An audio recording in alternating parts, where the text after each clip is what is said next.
Is there such thing as the ultimate guide to happiness? Let's find out in today's episode. Is there such thing as an ultimate guide to happiness? Did you know that you can be a respected professional and also have life balance? That voice that says you're just going to disappoint everybody, that's total mind BS.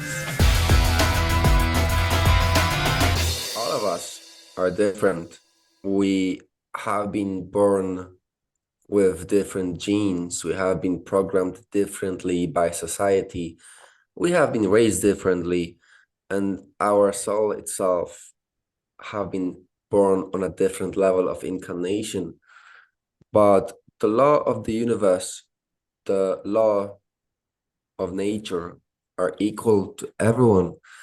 And that means to obtain happiness, you need to provide at least minimal amount of few things to the body, soul, and the mind. Obviously, that is food. You cannot provide less than the body requires and more than the body needs. You need to provide just the right amount.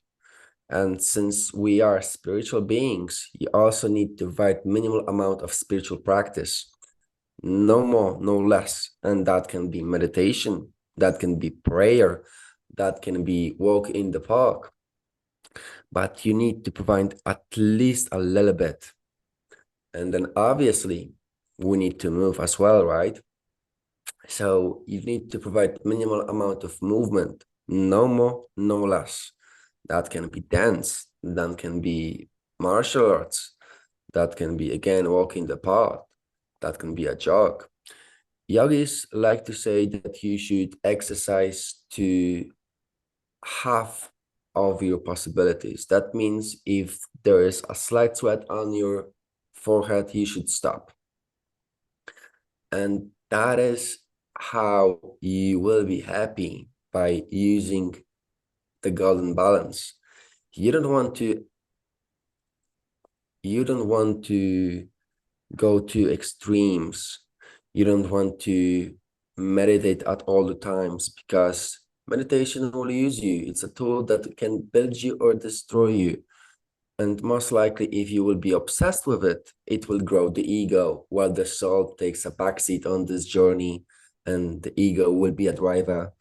And then your awareness will actually decrease. You will not be looking left or right, front or back. And that's a recipe for disaster. If you overeat, well, you're gonna be fat. If you don't eat enough, you're gonna be too skinny. If you over-exercise, you will be so depleted of energies that you won't be able to move and you will be burnout. So the guide to happiness is balance. Well, that sounds simple enough. Eat the right foods in the right amounts, get enough spirituality, and finally move enough. And I can hear my audience screaming, but no, I'm a parent. I have a job. I'm busy. I'm busy all night, all day. I don't even get enough sleep. How can I possibly put these into place? Do you have any guidance for the people who feel like this just is impossible for their busy lives? Look at us humans trying to overcomplicate simple stuff.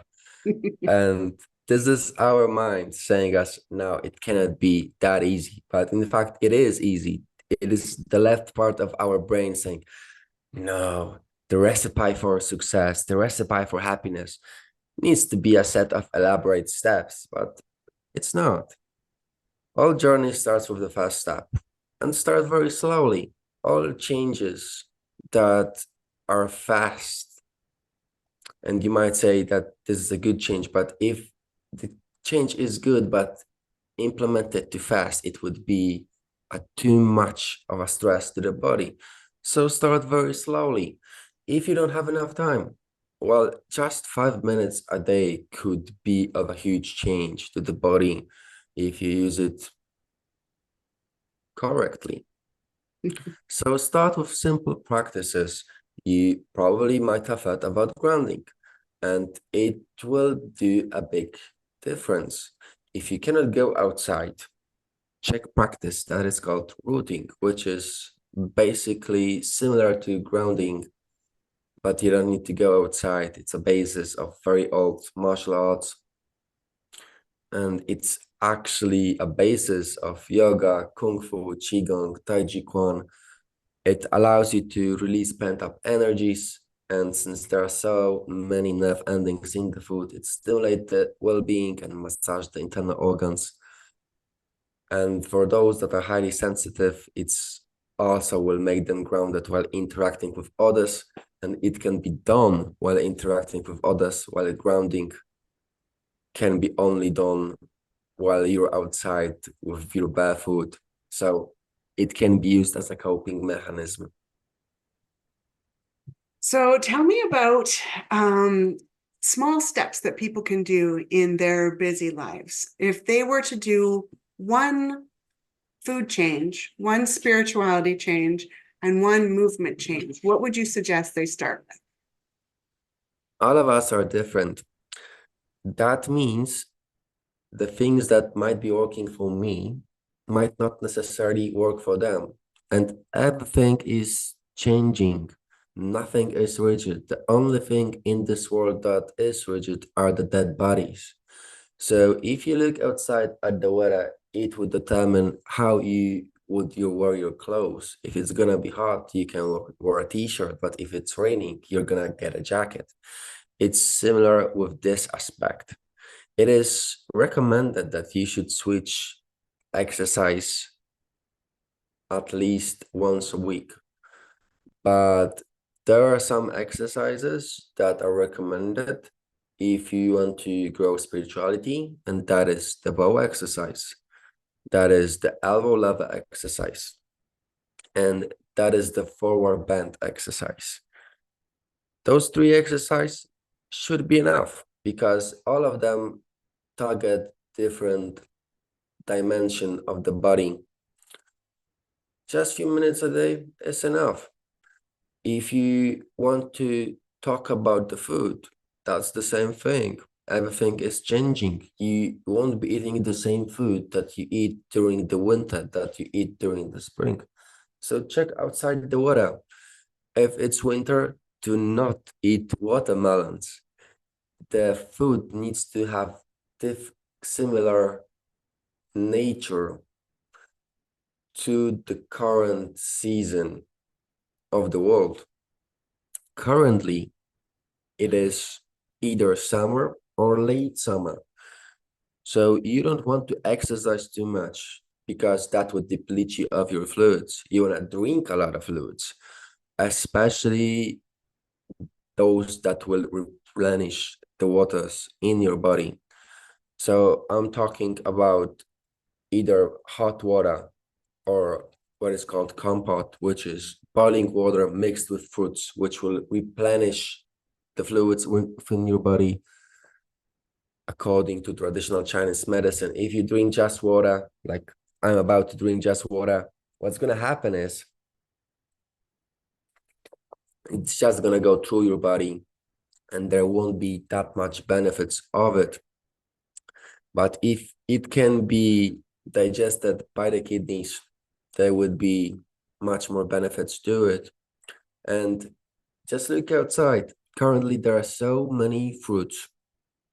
And this is a nature way of saying to us what is recommended for you to eat, because fruits will replenish those fluids that the sun will deplete. So always go with the cycle of nature. This is something that very old art called traditional Chinese medicine talks about a lot. And it's approximately 3,000 years old compared to our medicine, which is approximately only 180 years old and only fixes the symptoms, not the cause. And then about spiritual practices, it doesn't really matter which one you choose. In the West, we are obsessed with having things right here, right now, and we see the tip of the iceberg. So when it comes to spiritual means, we have a tendency to choose advanced methods, but we lack the foundation. And that might and will cause the issues. It's like building a house starting from the roof without any foundation. What's going to happen? Sooner or later, that truth will fall on your head in the least expecting moment, most likely when you eat breakfast with your family. So don't do anything crazy. You can pray for a few minutes. You can become aware of your body for a few minutes. In fact, when I was studying under Shaolin apprentice, they did make you train several times a day because the systems of the body needs to be switched like a light on, light off. And the more frequent you train is actually more beneficial than just training 1 hour a day. And in fact, when we train, it's a different philosophy than they train. For us, it's about sets, reps, cheat days, rest days.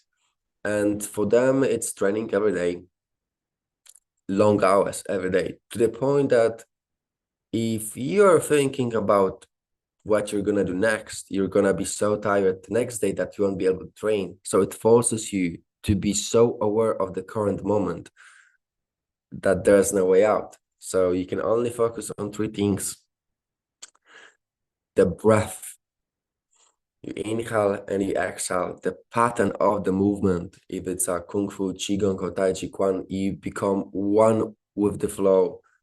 And then the awareness.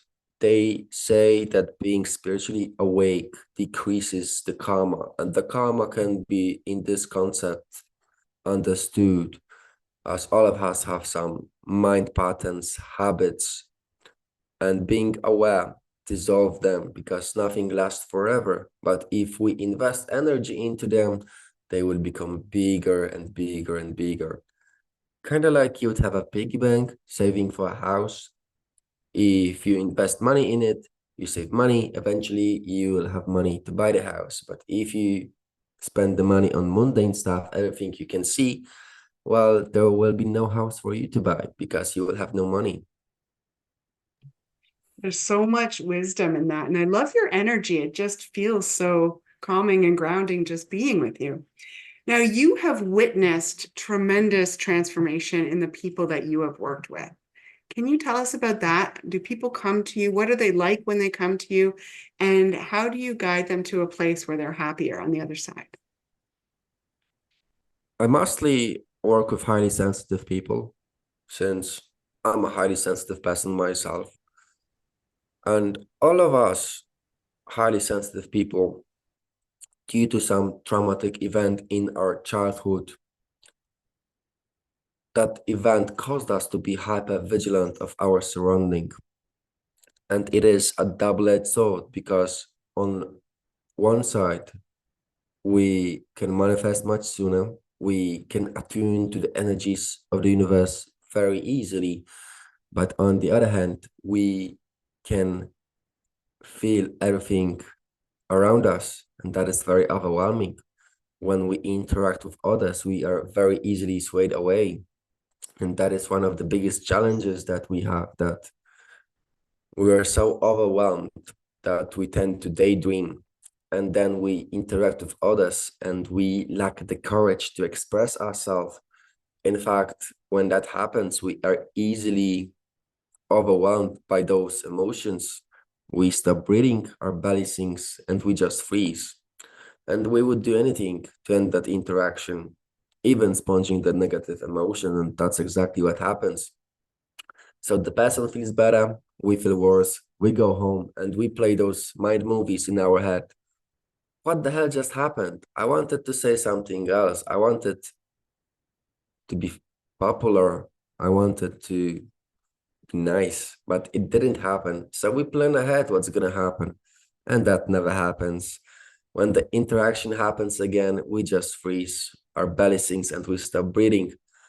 And that starts a very vicious cycle because we stop losing respect to ourselves, and that can even lead to anger and resentment. So this trauma that we have, it seems highly sensitive people have been born to clear ancestral trauma, but for that to happen, they need to be able to help themselves, and they need to realize that All of us are here for a reason. God, nature doesn't make mistakes. And so they aren't mistakes as well. None of us are mistake. We need to embrace that. We need to accept our uniqueness, even if it's quirky. And once we stop fighting our thoughts, once we stop fighting emotions, the universe will stop fighting us as well. So there are many techniques that can be learned, but sooner or later, like in martial artists, if technique is practiced enough time, there is no need to rely on the technique and you can rely on the skills. So I work with highly sensitive people because I'm a highly sensitive person myself, and I have been able to solve all of the issues that highly sensitive person has and really thrive.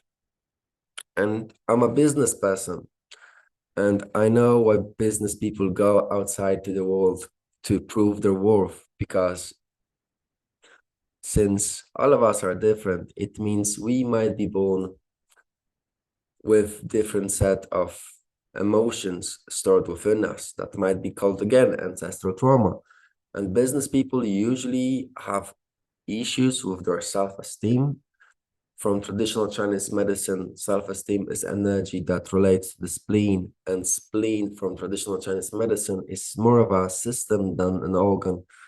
So it's this yellow energy in the body that is responsible for digestion and responsible for releasing the toxins created from digestion.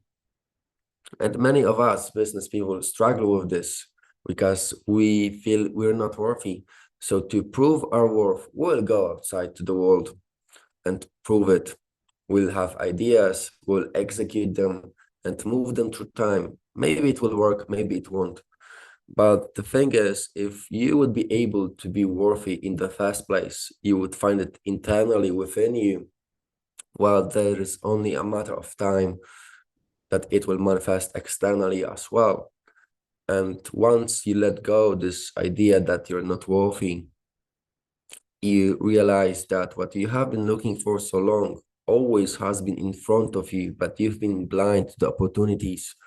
And that energy no longer holds you back, but propels you into the future. So I work with people that are ready to change their emotions, their thoughts, and their beliefs for the one that are suiting them better. The problem with beliefs is that on the long enough timeline, there will be restrictions and you will need to let them go for better beliefs to find you, or if you're ready to use no beliefs at all. So if people are ready, how can they get a hold of you? How can they find you and become part of your world? I'm very easy to be found. My page is sageandy.com. Across all social media with handle babylamax. And if we are a good fit, we can just reach out. We can talk. There is no pressure. Maybe I can help you. And I need to let you know that I don't work with all people because I'm not for everyone. So if there is a fit between us and I can help you, I would love to help you. And that's it. Wonderful. Well, I will put all of the links in the description so that you can find Andy if you're finding his vibe to be very magnetic. And before we sign off today, I appreciate so much that you were here with us. Can you give us a couple last words of wisdom, anything you want to leave our audience with before we head out? Well, I think in this world, it's essential to be healed from the trauma. So I'm gonna say a few words about it as well. The trauma is this event that seems to be bigger than us during some part of our journey. And our brain doesn't want us to feel pain. It's programmed us not to stay away from the pain. So this event got kept in a little black box, hidden in the body, never to be found again. But the problem is we always carry it with ourselves. It is like an invisible nail stored in the food that you cannot see and you cannot take out. That will affect how you walk. Sooner or later, it will affect your posture. You will start to drag this food behind you, limping, and your brain will create layers to make you feel that this is normal. that the way you walk is normal and that's how people walk. And in fact, the people that have great posture and walk confidently, there is something wrong with them because people don't walk like this. So the mind, although it wants to protect you from the pain, will cause you pain in the long run because you're not willing to see in that box. You're not willing to check what's underneath the bed, to face the music. It is similar to the Pandora box concept of mythology. But the truth is, the only way to progress in life is to open that box and realize that it's actually not that scary. Embrace that emotion, embrace that feeling, don't shy away from it, hug it. And if you're able to laugh at that event, it would have meaning the same as last year's now, and it will no longer affect you to the point you won't be even able to recall that trauma or that thing that caused you to be in this certain way. And it would be great experience that would be liberating. Yeah, I was just going to say that sounds really freeing. Liberating is a beautiful word. We all want to be liberated and live happier. So thank you so much for joining us today and for sharing your 3 simple steps to happiness. I'm going to start trying to incorporate more of those really tiny, small 5-minute movements, spirituality, and food choices in my life so that I can live happier as well. Thank you. Thank you so much for having me. What if self-care wasn't a dirty word? Hit subscribe and we'll see if we can make that happen. La, la, la. Yeah.